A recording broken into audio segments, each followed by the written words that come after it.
I married truly what I thought was the man of my dreams. We met in law school and we were so compatible and we had so much fun and we laughed together. And he had a horrific childhood, just horrifically traumatizing. He was abused horribly. He was neglected. But, I met him as an adult and he would say like, it's okay. I got over it. And, it's in the past and it didn't impact me. And I was naive enough to be like, "Of course, you're right. We can just get over it and it won't impact us at all." And I stayed home with our kids. I walked away from my legal career so I could support him and raise a family.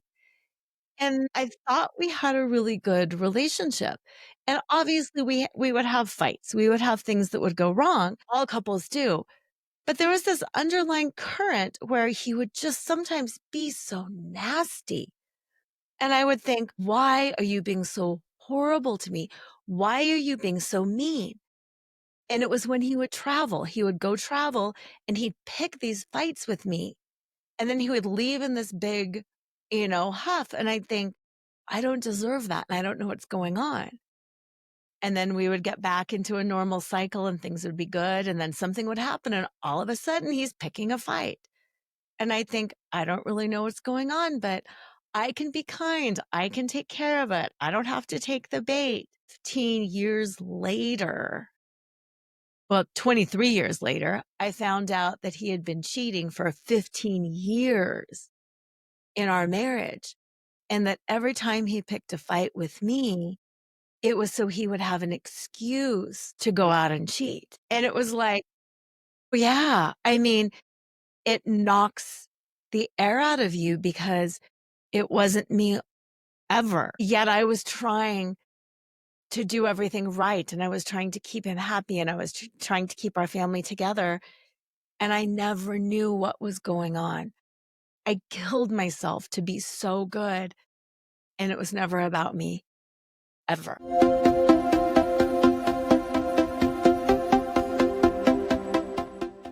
Welcome to your Wordless Podcast, the space where we redefine success, self-worth, and transformation.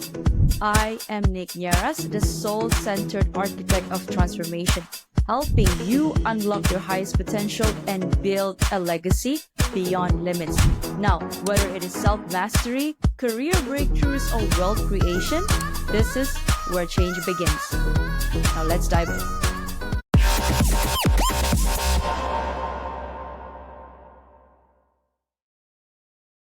What was it like growing up as a Lora Cheadle? Yeah. I really felt like I had a great childhood. I danced and I sang and I lived in joy. And I thought the world was such a beautiful, magical place. And, of course, bad things happen, but nothing horrendously traumatic. And I really thought I was safe. I thought the world was kind. And I really had the belief that as long as I was doing the right things would happen to me too. I had no concept that bad things could happen to good people. Right. And often after we're actually through those experiences, then we start to think there's one point in our lives where we think, so should I start being a bad person then? Because Exactly. because I don't think I deserve this. Because there's this term or phrase, what you give, you get back. And so I've been giving love, I've been giving kindness, I've been giving compassion, but why is the universe giving these back to me? So talk to us, Laura, about your journey, your marriage journey. Yeah. Are you stuck in a job that you don't love, feeling like you're meant for more? It is not in your head, it is in your soul. I am Nick Nieras and I help high achievers like you break free from burnout, rewire self-doubt, and build a life aligned with purpose through coaching, hypnotherapy, and soul activation. Because let's face it, real wealth isn't just about money, it is about aligned and happy heart, mind, and soul. Now, remember, you are worthy and you are enough. Let's transform your life together. Visit www.thenicknierasholisticlifestyle.com to begin. I married truly what I thought was the man of my dreams. We met in law school and we were so compatible and we had so much fun and we laughed together. And he had a horrific childhood, just horrifically traumatizing. He was abused horribly. He was neglected. But, I met him as an adult and he would say like, "It's okay. I got over it. And, it's in the past and it didn't impact me." And I was naive enough to be like, "Of course, you're right. We can just get over it and it won't impact us at all." And I stayed home with our kids. I walked away from my legal career so I could support him and raise a family. And I thought we had a really good relationship. And obviously we would have fights. We would have things that would go wrong. All couples do. But there was this underlying current where he would just sometimes be so nasty. And I would think, "Why are you being so horrible to me? Why are you being so mean?" And it was when he would travel. He would go travel and he'd pick these fights with me. And then he would leave in this big, huff. And I'd think, I don't deserve that. And I don't know what's going on. And then we would get back into a normal cycle and things would be good. And then something would happen. And all of a sudden he's picking a fight. And I think, I don't really know what's going on, but I can be kind. I can take care of it. I don't have to take the bait. 15 years later, well, 23 years later, I found out that he had been cheating for 15 years in our marriage. And that every time he picked a fight with me, it was so he would have an excuse to go out and cheat. And it was like, oh, yeah. I mean, it knocks the air out of you because it wasn't me ever. Yet I was trying to do everything right, and I was trying to keep him happy, and I was trying to keep our family together, and I never knew what was going on. I killed myself to be so good, and it was never about me, ever. Okay, so you found out. How did you find out? It was kind of a series. Not only had he cheated with one woman for 15 years, but he cheated with 4 other women as well. So the first thing I found out was a woman sent a letter in the mail with a naked picture of him in the And you saw it? oh, yeah. It was so confusing because I get this letter in the mail and there's a picture of him. And my first reaction was to start laughing because I was thinking, is he sending Oh my this God, to me? bless you, Laura. Oh my God, you have such a pure heart. Because I didn't know. And I was like, is he trying to flirt with me or something? This is so weird. And then it started sinking in and it was like horror, absolute horror. And from there, I started finding out about the others. And then I found some more emails that had been sent years before. Did you confront him about it? Oh, yeah. Oh, yeah. And it's interesting because at first he would deny it and he would say, They will "Never, deny it to the grave if totally. they're never caught. Yeah. They would. Yeah. Yeah. Yeah. It'd be like, "Oh, well, we were just flirting. Nothing was really happening." And then it would be, "Well, I did it because it was your fault. I did it because you never." Yeah, yeah, because you wouldn't pay The attention to me. I did audacity. you. Yes. It was like, and then this was actually our turning point, and it makes me cry to even think about it. He came back home because I had kicked him out. He left, and he came back home and just in this complete state of humility and honesty, he's like, "This is everything that I did, and I am going to be forever regretful of this. And this was my pain, and this was nothing about you. And I just need you to know it. This was me, and it has nothing to do with you. And I am eternally sorry. I had no idea the depth of my problem." I love that. That you Yeah. accept him. Yes. It's taken a long time, but it's like if he can be willing and own that and we can grow together, then I'm willing to see where this can go. And at the time I told him I'm not committing to anything other than yes for one more day. Yes for one more day. And we'll see where it goes from here. And 7 years later, it has still been yes for one more day. Hi, I'm Nick Nieras, your host of the Your Worthless podcast. Now, if these real raw stories hit home, don't wait. Please follow, like, and subscribe my Spotify and YouTube. For bite-sized inspirational reels, follow me on Instagram, TikTok, and LinkedIn. Don't wait. Your transformation starts today. Thank you, and bye for now. I am pro love. Okay, I love the idea of love and forgiveness after betrayal, or in your case, several times of betrayal. Must have taken a lot of courage, a lot of bravery, a lot of compassion and unconditional love that must have come from your heart. And I want to ask you, for those people listening right now, if they need to find just one sliver of hope within themselves that they too can take this action, what do they need to do? The first step. For me, and what I think is the strongest thing for any of us is to recognize that common humanity. We're all human. We are all imperfect, and we all just want to be worthy, and we all just want to be loved so desperately. And that it's sometimes in that quest to be loved that we make the deepest, darkest mistakes. So just uniting in that humanity is really the first place to go for healing. Finding that common denominator to each one of us, between all of us. What is the dynamic between you and your husband now? How do you guys move? What are the boundaries that you set up for yourself and for transparency? What are the things that you have implemented?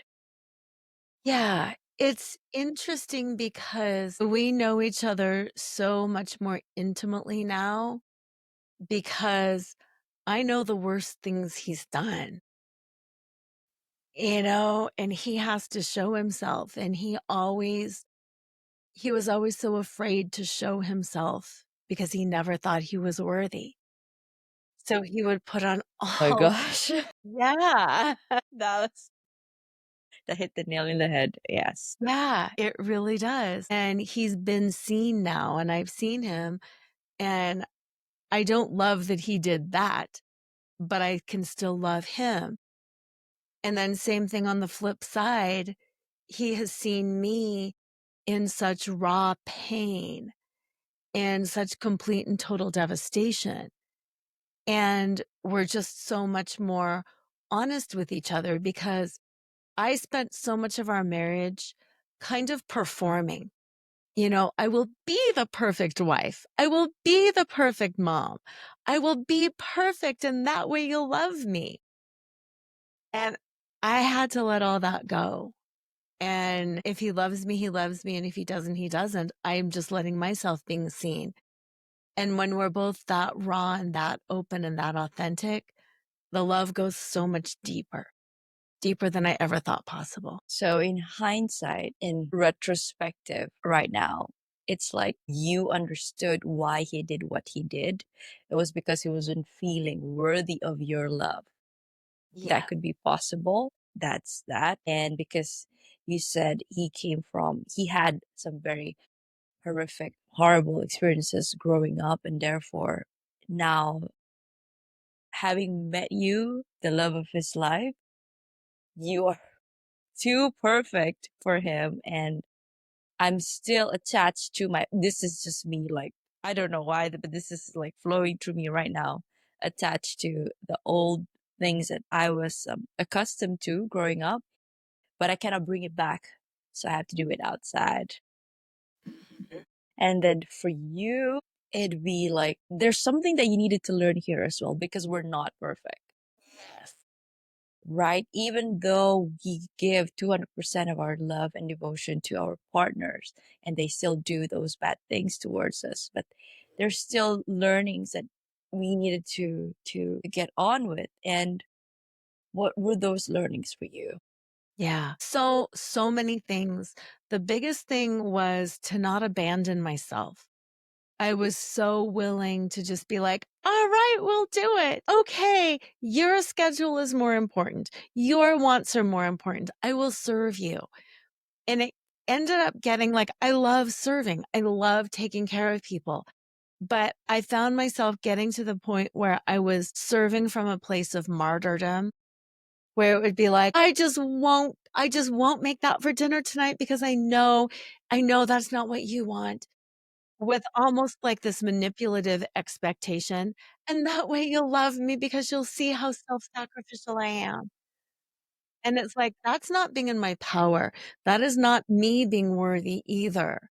That is me dishonoring myself. That is me abandoning myself. And I can take up space and I can have needs. And it's okay if we disagree. And it's okay if we do different things, that I can say no to people. So, you'd asked about the boundaries.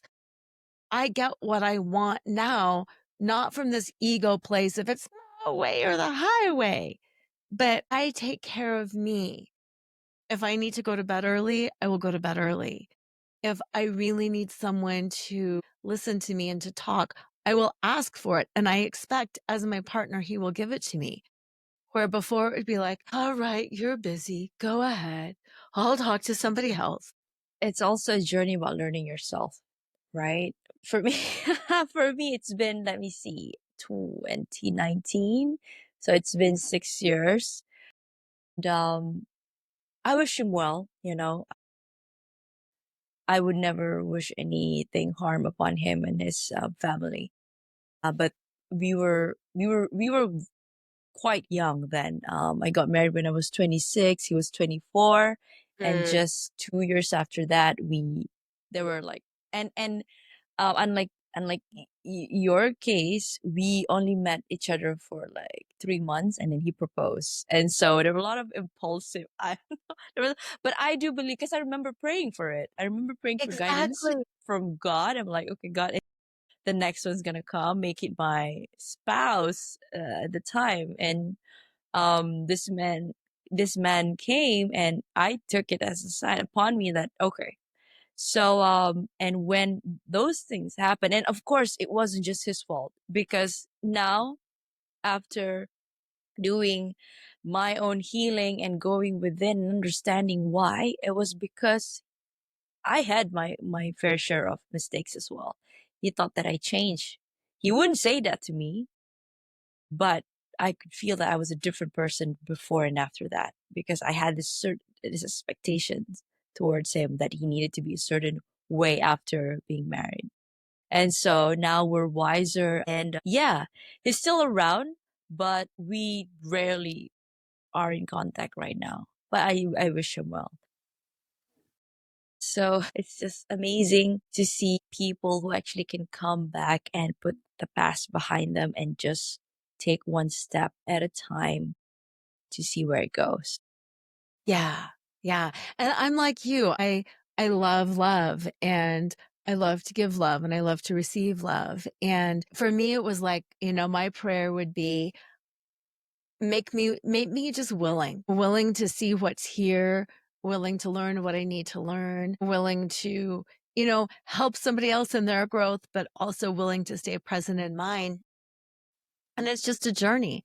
And it's like, do I want us to have the fairy tale and to stay married for the rest of our lives? Yes. Do I really think that's what was going to happen? Yes. But I also have enough faith and enough love for myself and for him too, that if our paths need to separate, that's okay too, because I will honor myself, and I love him enough that I will honor his journey too if he needs a path that does not include me. Very powerful.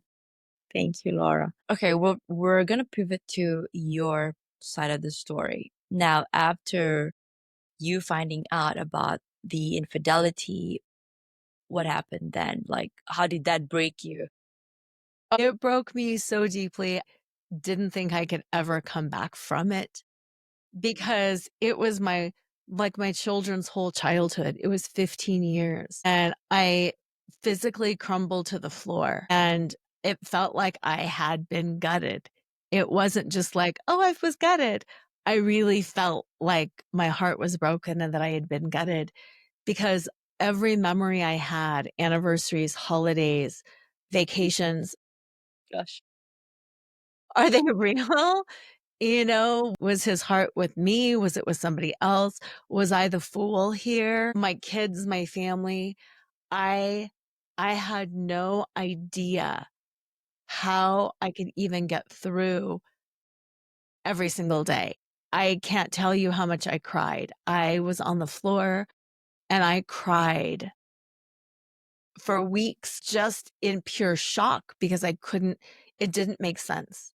None of it made sense. The good parts, the love, the joy, it didn't make sense that this person that I loved and knew so well, I thought I knew so well, could do that to me. And it took quite a bit of time. He moved out for a while and it took several months just to stop crying, just to stabilize, just to start making sense of it all. How did that impact you with your career? I couldn't work.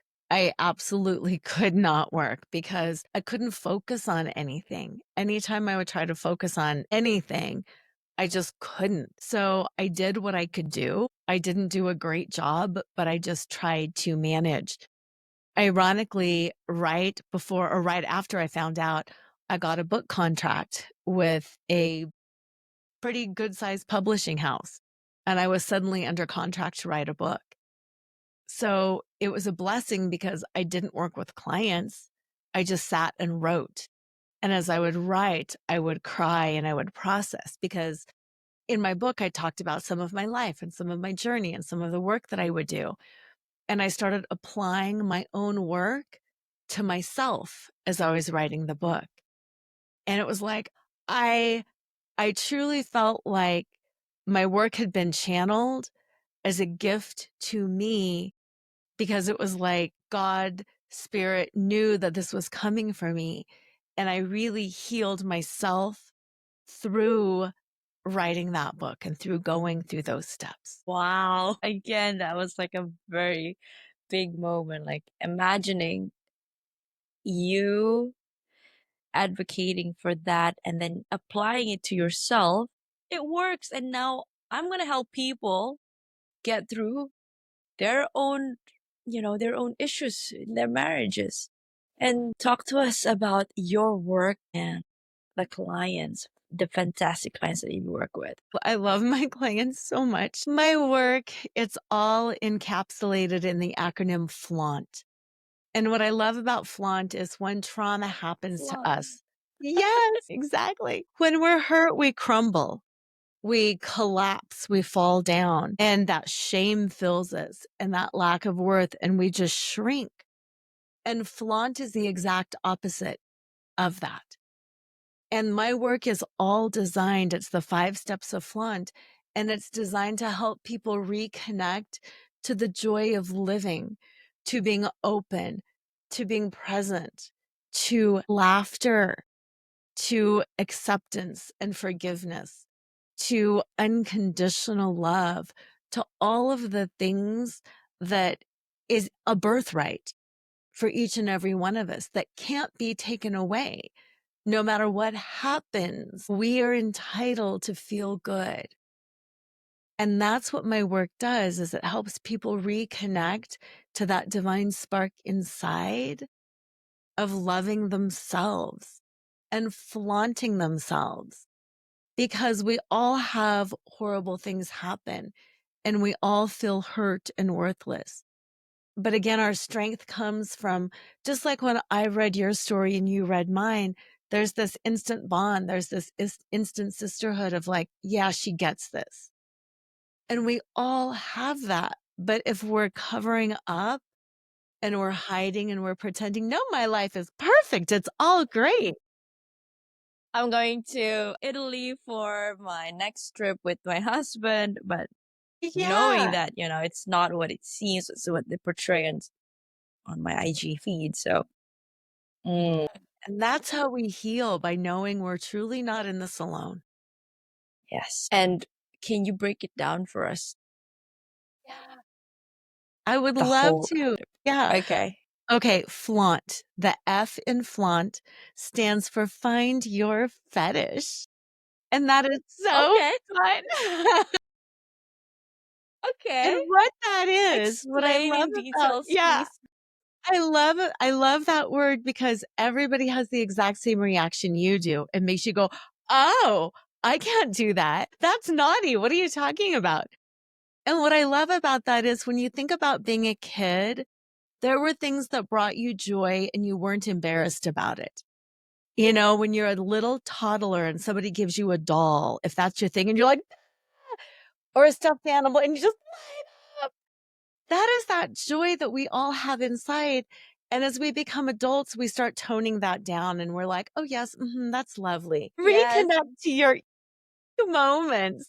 And Okay. I love yeah. that. Oh, Reconnecting. yeah, yeah, because that's what makes life really enjoyable. Don't be embarrassed. Lean into what you love. I love reading. I love dancing. I love animals. Be goofy about it and let yourself feel how much you love those things. The L in flaunt is for laugh out loud. Okay. That I Yeah. can do. Yeah. Laughter is the best medicine. It absolutely is. And just like when I was talking about the energy of leaning into things that you love to do, it's fun and it lights you up. And whether you're thinking about reading a book or hiking or dancing or whatever, laugh, let yourself laugh. It calms and re regulates your nervous system. The AU in flaunt is the golden center of flaunt. And that stands for accept unconditionally, accept both yourself unconditionally and others unconditionally, and what life has served you unconditionally.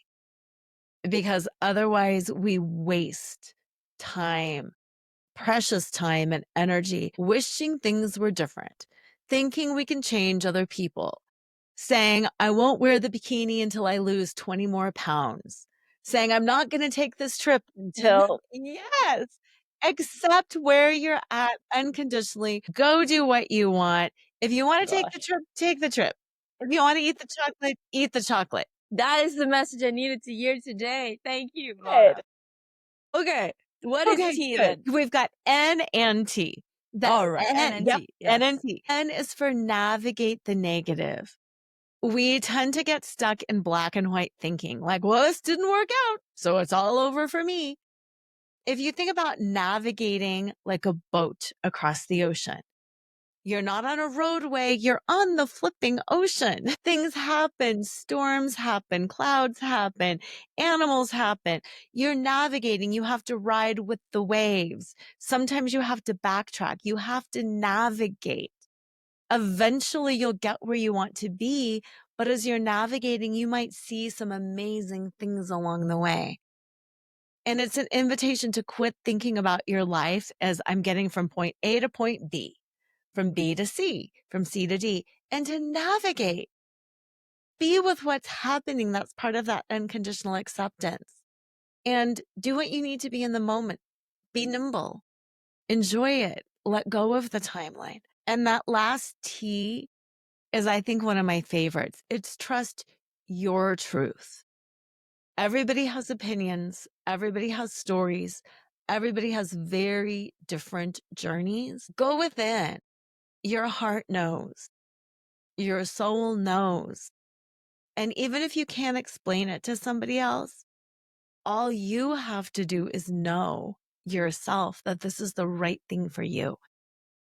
There was something inside of me that knew my story with my husband wasn't done. People thought I was crazy, but I knew something wasn't done. And whether it's staying or going or moving or getting a different job or anything, you're the only person that knows what your truth is. So trust what you feel inside. Wow. How did you navigate that then? Like, I'm sure people around you were saying, are you sure, Laura, you're going to get back with him? How did you respond to that? It was hard because I didn't really know, and people would say, well, once a cheater, always a cheater. And it'd be like, well, maybe for some, and maybe I'll get burned. But if I get burned, I know I'm strong enough to handle it. And I would, people would say to me, I do trust you, but I don't know what you're doing. But I'm here if you need me. Exactly. Exactly. And I just had Akin to to, spend a lot of time, yeah, sitting with that.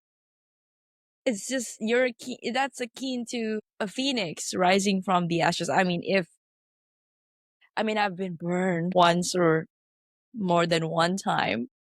And now I think what doesn't kill me will make me stronger. And so I commend you, Laura. Thank you so much for sharing your stories. The whole reason as to why I moved into my podcasting and my hypnotherapy and coaching work as well. The first time, that was the biggest or major, I would say. I don't want to use this term trauma because, Oh, I yes, know.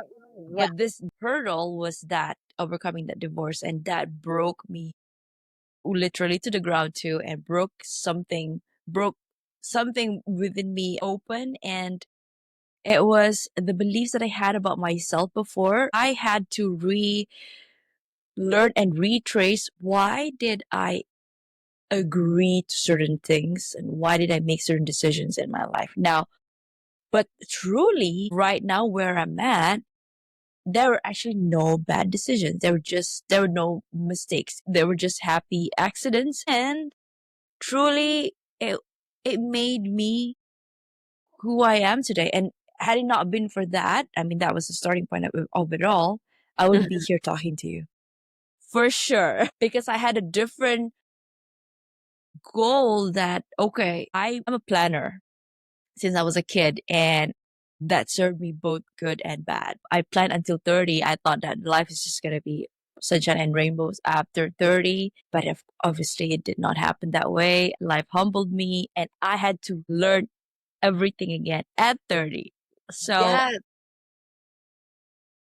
it's been a very humbling and eye-opening journey for me, but I met so many friends that vibrate at this frequency that I would love to. And it's no more false pretenses that Nicolette should be this, Nicolette should be that.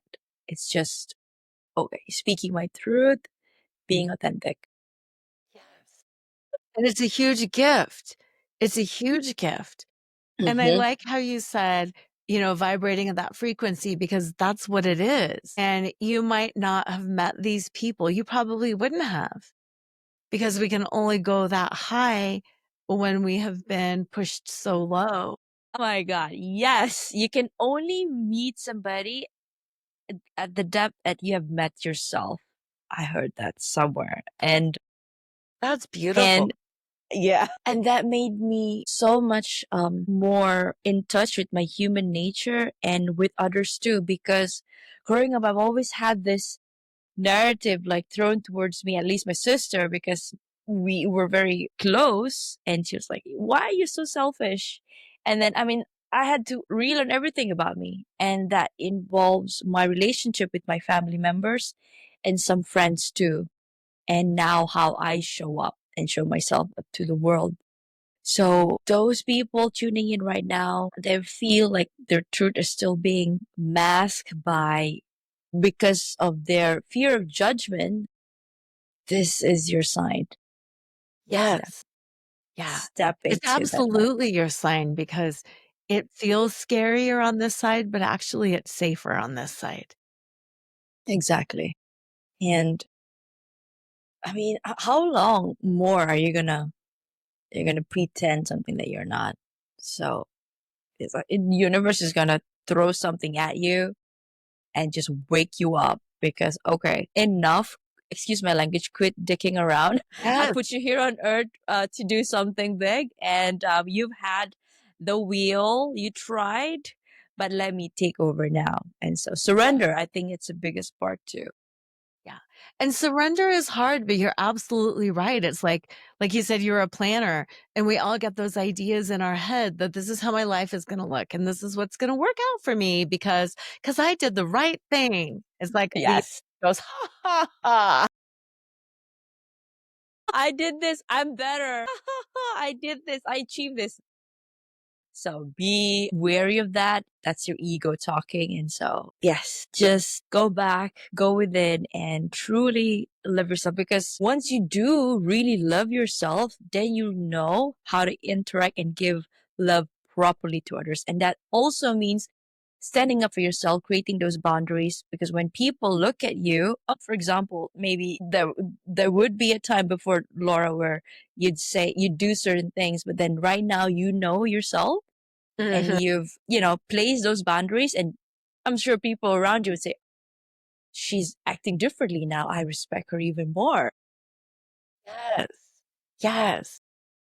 And it's interesting too because I would be sometimes afraid that people couldn't figure it out without my help. And it's been such a gift, even today, to just this morning, just this morning, Okay, real life example. just this morning, when my husband was leaving for work, he said, "Oh, by the way, we're having some contractors come and I'm going to extend our patio out back." And I had this moment because we had talked about extending our patio out back last year.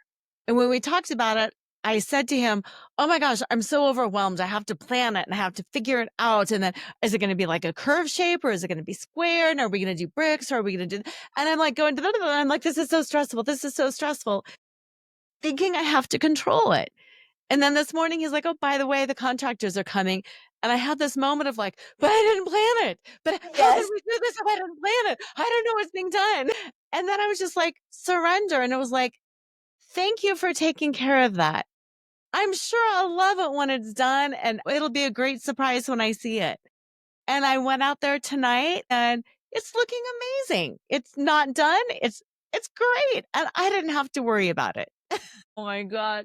Trust me, that letting go of control, it's like control is my Mm, middle name, like, mhm. because I like everything to be done my way, or, okay, yeah, but again, life humbled me. And so right now, I'm in this dance with the universe. Like, okay, I'm going to take this part and do the best that I can, but I don't know that part, how it's going to turn out, but I trust you will take care of that. And Mhm. so I can sleep better tonight. And every morning I'll speak with my guides and say, okay, don't know how I'm going to resolve that issue today, but I trust you'll give me signs. Maybe through the podcast, people that I'm going to be speaking to, or to music, or to movies. So I'm open. Yeah. It's so true, and it helps because sometimes same thing, I'll be like, "Hey, I've got this part, but I can't figure out that part. Can you just do that for me?" And then it's almost like I've just handed it off, and it always gets done in ways I See? never would have figured out. Exactly. I love this phrase. Nature is never in a hurry, yet everything is accomplished. And so who am I to control everything? Whew, Laura. Okay, let's pivot to your clients. What are one significant story that you can remember that you actually help one client get through her or his hurdle? Not sure if Mhm. you also coach men, so tell us. I do, I do. I mostly see women, but there are some brave men out there that I see too. And I have so many stories. I think my favorite story, though, is actually working with a woman. I was working with her just recently, and she was so armored. She was so accomplished. She's so like just brilliant in her own ways. And it was Right. really, really hard to get her out of her head and into her body feeling things. And we would have a few sessions and it was like she always just wanted to headspace things. Explain to me why this happened and let's figure this out. And then, and we were always in her head. And finally, I was like, "Okay, we're gonna stop. Just stop." And I just led her through some breath and some discussion, and she dropped into this meditative state, and we started moving, doing a little somatic thing, and she froze, and then she just burst into tears. She cried for a long time, and when she came up, she was like, "I'm just in touch with my heart again. Everything looks different, and everything feels different." And she was like, "I really think the last time I was in touch with my heart was when I was 6 years old, and I actually lost my favorite stuffed animal, and my parents didn't care." She's like, "I think I shut my heart down then, and I got my heart back." I had chills. And how did she find you? Like, did you know her before then? For her, like, okay, the fact that those people that come to us, they know that they needed help, but they had all these burdens or baggages that they carry with them. And I guess it is up to us, but again, we were just guides. And because the answers are all within them. So what was it like between you and her? It was interesting because I met her when I was emceeing a conference, and she came up to me, and my thought was like, I'm like, "Dang, I don't really wanna talk to her. She seems cold. She seems standoffish." Right. Right. Yeah. I was like, she's gonna challenge me on something?" And I was just like, and then she did. She just kinda challenged me like, "Well, who do you think you are, and why do you" and it was just like, "Okay." I mean, Really? She said that? I mean, it is not yeah. exactly those words, but she challenged you Yeah. right there and then. Okay. Yeah, because Okay. That's I'm an attorney, and she's an right. attorney. Yeah, and she's like, That's "Uh-huh, why. uh-huh," and she's like, "Why would you leave the practice of law? You're giving all of us a bad name for walking out on the practice. Why didn't you do this work within the practice, and why did you" and I was like, "Whoa." I mean, whatever. You do you. And I'm just being nice and polite, and then it was about 2 weeks later, she called, and same thing, I was kind of afraid. I'm like, "Ah, why is Are she you going to calling?" attack me again? Like, Yeah, if you want to why? stay in the practice, stay. I'm Yeah. I'm Why out. are I want to you help people. calling me? Yes. Yeah, and she wanted a session, and our first session, she was kind of like, "Well, is that all?" And it was like, "Yeah, that's Uh, it." But she kept coming back, and it was just opening something up in her each time, and I also think just my acceptance of her abruptness, that she had had so many people who would either walk away from her or shut her down or meet her with that same level of abrasion, and I would just affirm for myself, I am love. I am unconditional love. I accept her. She's here for a reason. I don't know what that is. I love that. Yeah, time. You showed compassion towards her. Perhaps she's tried to go to other people and they'll be like, no, I'm not for you. You have to go. But you met her with that love and just open arms. And when you're ready, you, you'll drop it. You'll drop everything. And so Yeah. she did. Yeah. That's Yeah. beautiful. She did. And it's changed her. We've stayed in touch. We did a couple more sessions after that, and then we've stayed in touch, and it's really changed her. And I'm so grateful because it can seem so small. "Oh, I'm in touch with my heart again." She still had this betrayal with her husband to work through. She still had some other things, with her kids and her family to work through, but she's in touch with her heart so she can work through anything now. That's right. And that's with Laura Cheadle, guys. You heard it live here. So, okay, Laura, what are you working on currently? This is so yummy. I have been working with people one-on-one, and I love that, but I'm actually working on creating some group programs because just like in our conversation today, the goosebumps that I've gotten connecting with you, and I know listeners are gonna feel that too, and I feel like love happens in these shared spaces, and it's very powerful to work with people one-on-one, but I also feel like there's a beauty in that sisterhood. And I really feel called to create a beautiful sisterhood, just circles, connections of women all across the globe because especially as women there's so much similarity and we're in so much pain, and even when we're in different cultures and different religions and all of those things, we still have such that shared humanity, but deeper than that, that shared femininity and that shared divine feminine wounding, and I'm really called to create connection. Wow.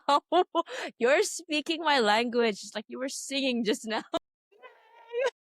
That you said divine feminine. I think this is something that you do too, right? Yes. You're also very spiritual. So what is next for you besides that group program? Like what is next for Laura? Yeah, this is my very personal thing, and I'll share. I I love work and I love working with my clients, but I also love play. And I feel like I have gotten away from play and from spontaneity. Not completely, but what is next for me is really dropping into my playful self. It's dropping into feeling like I felt when I was a teenager, that I was unstoppable, that everybody loved me, and that there was all the time in the world to go do whatever I wanted to do. So that's what I'm leaning into right now. I love that for you. Yay! I mean, we're already where we're at right now. Why? I think the key is not to lose your inner child. I mean, the inner child has always been us. The kids, what we used to like when we're kids, those are actually our beacon, like what we should be pursuing. If you like connecting, if you like talking, if you like to shine brightly on stages, I mean, that is like, go lean into that. And so I love that, Laura. The self-worth question for you that I want to ask right now. So how do you define self-worth and your own self-worth Ooh, I love present? that question. I love that. I really define it as being comfortable with yourself as you are. Being equally comfortable, in beautiful clothing and hair and makeup and being the winner as you are being the loser, rolling out of bed in the morning, having messy hair, bad breath, ugly pajamas, being equally as comfortable meeting people in that state as you are when you're prepared. Because you truly know that it's about your soul shining through and that it's about nothing else, and that you can be of service and let your soul shine through in any situation. And to me, that's really what it means to have self-worth. And that is how I define it for myself. And yes, it's hard. And yes, there's moments I slip into it. And then there's also moments too where I'm like, oh, wait, I have to do this first. Oh, no, no, let me prepare for this first. Chef's kiss. I got nothing to add to that. That was just beautiful statement. And what is your heart's greatest wish? My heart's greatest wish is truly for a shared understanding across the planet, a shared understanding that we are all human. We are all doing the best that we can, even those of us that aren't doing the best that we can, that we're human too.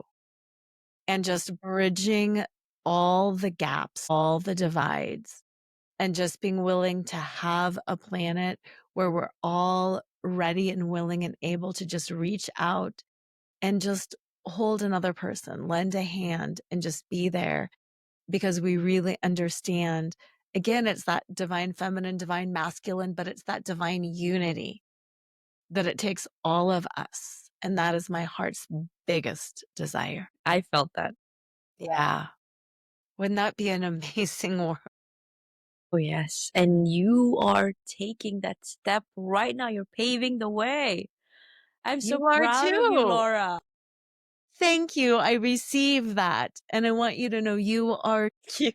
If you could create a quote right now for you to leave to the audience listening in the world as your legacy, what would it be? Oh my gosh, that's a tough one because there's so many things that I want. There's so many things. I think it's back to flaunt. I think it's back to that T in flaunt, back to just trusting your truth, that everything outside of you will change. You will change, but that core essence inside will not change. So lean into that. God, mic drop.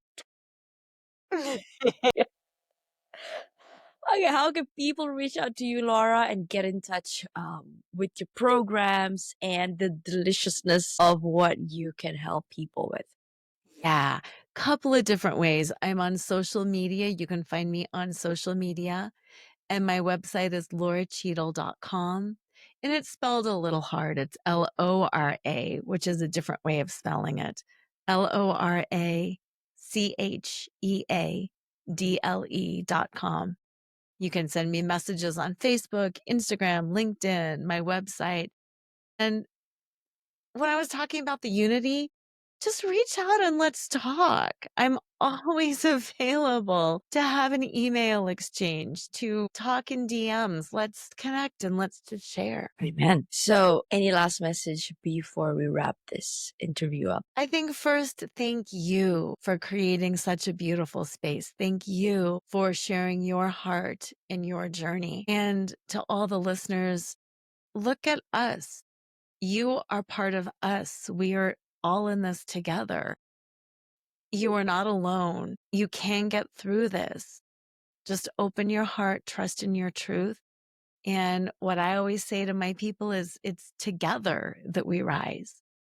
So let's join together and rise. Thank you, Laura. Well, everyone, that is a wrap on today's inspiring episode with Lora Cheadle. Thank you, Laura, for your work and your dedication to uplift others and the world around you. For our listeners, this has been Your Worthless. Read that again, the juxtaposition of your very soul. Now, if you've ever felt worthless, remember you are not alone. Your soul chose to be here to matter.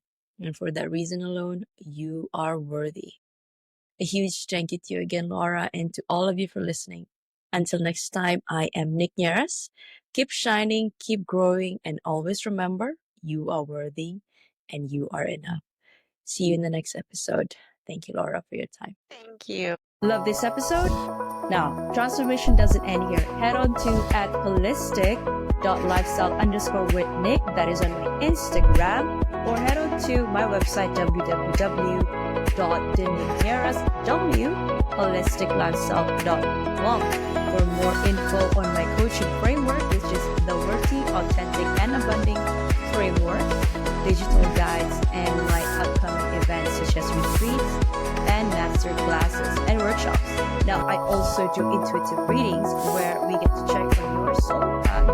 And if you're also wanting to check on your energetic alignment, I have done that too. And I offer that kind of services. So, my question to you is, are you ready? Because I am. Let's make the most. Good evening to you, Laura. How are you doing today? I'm doing so well. How about you? I'm doing very well as well. Thank you for asking and thank you for saying yes to be interviewed today. I'd like to introduce myself to you formally and to all of our listeners tuning in for the first time and or returning subscribers. My name is Nicolette. I am the creator for the podcast titled Your Worthless. Read that again, the juxtaposition of your very soul. Now today we're going to talk about a lot of things that I can personally relate to. But first, I'd like to introduce you to all of our listeners before we get into our conversation. So, hello everyone. We have Lora Cheadle here with us. Laura is a former attorney turned leadership wellness coach, best-selling author, and TEDx speaker who helps high achievers recover from burnout, betrayal, and self-abandonment. Now, through her signature Life Choreography method, she guides clients to release limiting beliefs, rebuild confidence, and reclaim joy on their own terms. Now, she's an trauma-informed coach, blending legal insights, somatic healing, and spiritual tools. Laura is also the author of It's Not Burnout, It's Betrayal, and the award-winning Flaunt, Drop Your Cover and Reveal Your Smart, Sexy, and Spiritual Self. Wow, welcome to the show, Laura. Thank you. I'm really looking forward to our conversation. And I just love the whole you're worthless piece of things. Well, thank you so much for resonating and for appreciating that. It's so nice to see that people all over the world are actually resonating. So thank you. And I am very much looking forward to this as well. So, Laura, let's start.